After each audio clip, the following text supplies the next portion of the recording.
ଯେଉଁ ନିଜ ଲୋକ ଉପରୁ ଆସ୍ଥା ବିଶ୍ୱାସ ତୁଟି ଯାଇଥାଏ ସେଠି କେବଳ ଦାୟିତ୍ୱ ଓ କର୍ତ୍ତବ୍ୟ ଛଡ଼ା ଆନ୍ତରିକତା ନଥାଏ।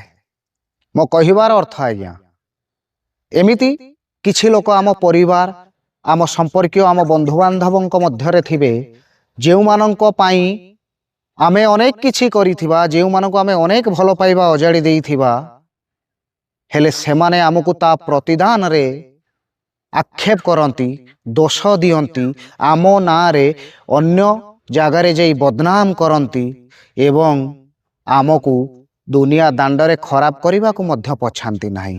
ସେମିତି ଲୋକଙ୍କ ପ୍ରତି ସତ କହିଲେ ଆନ୍ତରିକତା ହିଁ ଛାଡ଼ି ଯାଇଥାଏ, ଆତ୍ମୀୟତା ହିଁ ଛାଡ଼ି ଯାଇଥାଏ।